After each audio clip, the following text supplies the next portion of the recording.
1936 সাল স্কটল্যান্ডের মাটিতে হ্যামিল্টন অ্যাসেসের বিরুদ্ধে নামতে চলেছে সেল্টিক এফসি। যতই ফ্রেন্ডলি ম্যাচ হোক, ফুটবলের টান টান উত্তেজনা থাকবে না সেখানে, তা কি হয়? একে একে দুই দলের খেলোয়াড়রা মাঠে নামলেন।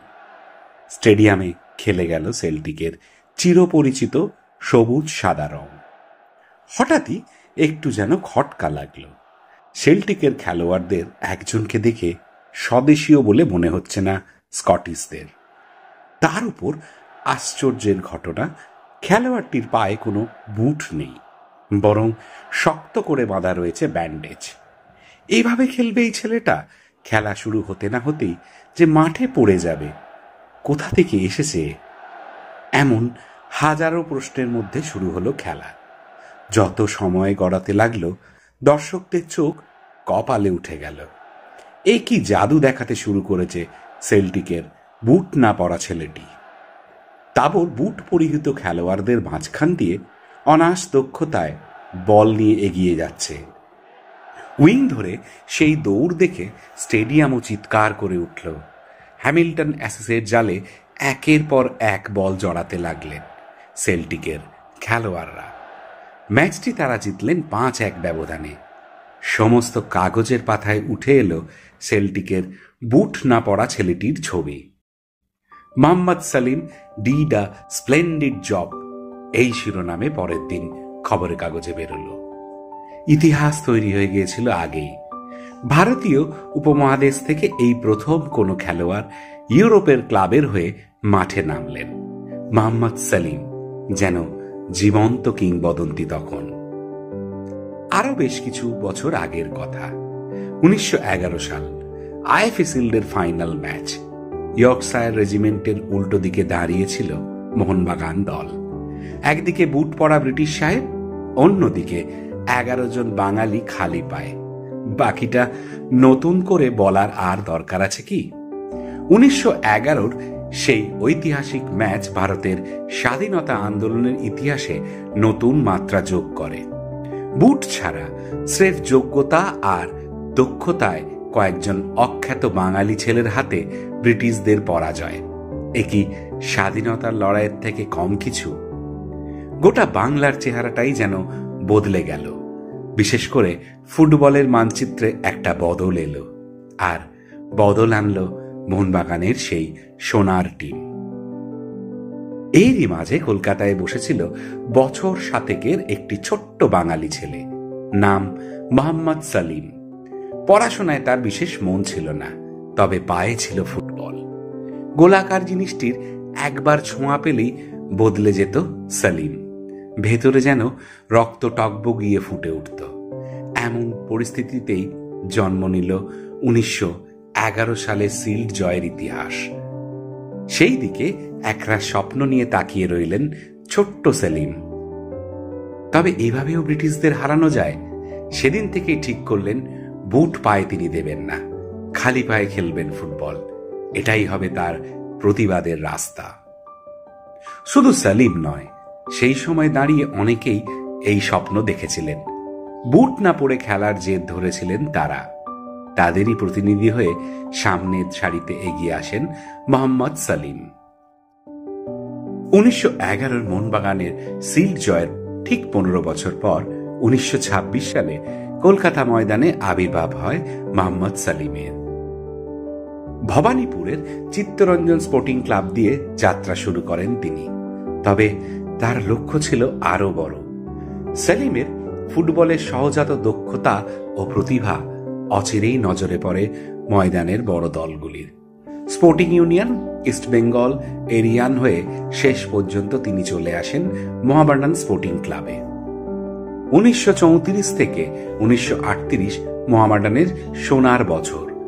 টানা 5 বার কলকাতা ফুটবল লিগ জেতে ময়দানের অন্যতম প্রধান এই ক্লাবটি। 1936 সালে আইএফএ শিল্ডও ঘরে তোলে তারা। আর এই সব কিছুর পেছনে যেই মানুষটির অবদান সব থেকে বেশি ছিলেন, তার নাম মোহাম্মদ সালিম। উইং ধরে তার দৌড় বিপক্ষের মনে ভয় ধরিয়ে দিত। খালি পায়ের জাদুতে তখন মুগ্ধ ফুটবল মহল। অবশ্য 1936 সালটি সালিমের জীবনেও অন্যতম গুরুত্বপূর্ণ বছর। অন্যতম না বলে সবচেয়ে গুরুত্বপূর্ণ বললে কি অত্যুক্তি হবে? 1936-এ ভারতের জাতীয় দলে ডাক পান মোহাম্মদ সেলিম। ঠিক ছিল চীনের অলিম্পিক টিমের সঙ্গে দুটো ম্যাচ হবে। প্রথম ম্যাচটি সালিম খেললেও দ্বিতীয় ম্যাচ শুরুর আগে থেকেই বেপাত্তা হয়ে যান তিনি। টিমের এমন গুরুত্বপূর্ণ খেলোয়াড় গেলেন কোথায়? খবরের কাগজে ছাপা হলো বিজ্ঞাপন, একটাই অনুরোধ, সালিম যেন চলে আসে জাতীয় দলে। কিন্তু তার আর দেখা নেই। তাহলে কোথায় ছিলেন সালিম? সালিম তখন সেই সময় ছিলেন জাহাজে। কায়রো হয়ে তার গন্তব্য ইংল্যান্ড। সেখানেই তার এক আত্মীয় হাসিম থাকেন। সালিমের ফুটবল প্রতিভা দেখে তিনি ভাবেন, এই মাপের খেলোয়াড় যদি বিদেশের মাটিতে না খেলে তাহলে তার প্রতিভার প্রতি বিচার হবে না। মূলত হাসিমের আমন্ত্রণেই ইংল্যান্ডে পাড়ি দেন সালিম। বেশ কিছুদিন লন্ডনে থাকার পর তারা চলে আসেন গ্লাসগোতে। হাসিমের নজর ছিল স্কটল্যান্ডের অন্যতম বড় দল সেল্টিক এফসি। সেই সময় সেল্টিকের ম্যানেজার ছিলেন উইলি ম্যালি। কলকাতা থেকে এক প্রতিভাবান তরুণ ফুটবলার এসেছেন। তিনি বুট ছাড়া ফুটবল খেলেন। নিজের দেশে ইংরেজদের হেলায় হারিয়েছেন তিনি। উইলি একবার মুখ তুলে দেখলেন সালিমকে। বুট না পরেই একজন খেলোয়াড় তার পায়ের জাদু দেখাচ্ছে। বিশ্বাস করতে কষ্ট হলেও একসময় রাজি হয়ে গেলেন উইলি, এবং বিশ্বাস করে তিনি যে একদমই ভুল করেননি তা প্রমাণিত হল কয়েক মিনিট পরেই। সালিমের ফুটবল প্রতিভায় মুগ্ধ সেল্টিকের বাকি ফুটবলার ও কোচেরাও। ঠিক হলো সামনেই দুটো ফ্রেন্ডলি ম্যাচে সালিমকে মাঠে নামানো হবে। 1936 সালেই তৈরি হলো ইতিহাস। প্রথম বাঙালি এবং ভারতীয় ফুটবলার হিসাবে ইউরোপের কোনো ক্লাবের হয়ে খেলতে নামলেন মোহাম্মদ সালিম। অভিষেকেই আপামর সেল্টিক ভক্তদের নজর কাড়েন তিনি। প্রথম ম্যাচের কথা তো আপনাদের আগেই আমি বললাম।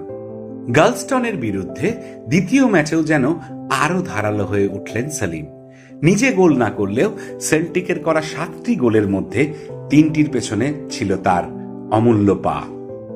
বিদেশের মাটিতে তার কেরিয়ার যে উজ্জ্বল তেমনটাই মনে করছিলেন সবাই। সেল্টিকও চেয়েছিল একটা গোটা মরশুমের জন্য তাকে সই করাতে, কিন্তু সালিমের যেন আর মন বসল না বিদেশে। দেশের মাটি, ময়দানের মাটি, মোহামেডান তাকে যে ডাকছে। এভাবে বিদেশ বিভুঁইয়ে পড়ে থেকে লাভ কি? ইতিমধ্যেই জার্মানির একটি ক্লাব থেকেও তার অফার চলে এসেছিল, কিন্তু তিনি সবকিছু এক তুড়িতে মুছে দিলেন। 1936-এই ফিরে এলেন বাংলায়। মোহামেডানকেই নিজের ক্লাব হিসেবে বেছে নিলেন কেরিয়ারের শেষ পর্যন্ত। কথায় বলে, শেষ হইয়াও হইল না শেষ। মোহাম্মদ সেলিমের গল্পের শেষেও জুড়ে আছে আরো একটি অসামান্য ঘটনা। 1980 সালে মারা যান সালিম। তার আগে থেকেই অসুস্থ ছিলেন তিনি। সেই সময় তার ছেলে রশিদ আহমেদ একটি চিঠি লেখেন সেল্টিক এফসিকে। একটা সময় সেখানে রীতিমতন সম্মান পেয়েছিলেন তার বাবা। হয়তো মনে থাকবে না কারোর, তবুও একবার চিঠি দিয়ে বাবার এই অবস্থার কথা তো জানানোই যায়। ইউরোপে খেলা প্রথম ভারতীয় বলে কথা। বেশ কয়েকদিন পর একটি চিঠি এলো সেলিমের ঘরে। ছেলে রশিদ সাক্ষী থাকলো এক অদ্ভুত ঘটনার। চিঠিটি এসছে স্কটল্যান্ডের সেল্টিক এফসি থেকে। মোহাম্মদ সেলিমকে যে তারা ভোলেননি, এখনো ক্লাবের নামের সঙ্গে জড়িয়ে আছেন তিনি, সেই কথাই লিখেছিলেন ক্লাব কর্তৃপক্ষ। শুধু তাই নয়, কিংবদন্তি এই রাইট উইঙ্গার যাতে সুস্থ হয়ে ওঠেন তার জন্য তারা টাকাও পাঠিয়েছিলেন। এমনই বিস্ময়, এমনই ইতিহাস তৈরি করেছিলেন এই মানুষটি। কলকাতা ময়দান তাকে সারা জীবন মনে রাখবে সেল্টিক ক্লাবও। আমরাও না হয় একটু বুকে আগলে রাখি তাকে। আপনাদের এই গল্প কেমন লাগলো অবশ্যই কমেন্ট বক্সে আপনাদের মতামত জানাবেন। মোহাম্মদ সেলিম সম্পর্কে আপনাদের কাছে আরো তথ্য থাকলে অবশ্যই আমাদের কমেন্ট বক্সে আপনারা শেয়ার করবেন। আর ভালো লাগলে লাইক করবেন আর শেয়ার করবেন। আর যারা এখনো পর্যন্ত গল্প কিন্তু সত্যি চ্যানেলের সাথে যুক্ত হননি, তারা অবিলম্বে এই চ্যানেলটিকে সাবস্ক্রাইব করে বেল আইকন টিপে দিন, কারণ নিয়মিত এইরকম নানান বিষয়ে অজানা কিন্তু সত্যি গল্পের ভিডিও আপলোড হলেই তার নোটিফিকেশন আপনারা পেয়ে যাবেন। তো আজ এ পর্যন্ত, আবার আগামীকাল একটি নতুন অজানা কিন্তু সত্যি গল্প নিয়ে ফিরে আসব। ততক্ষণ সবাই খুব ভালো থাকবেন।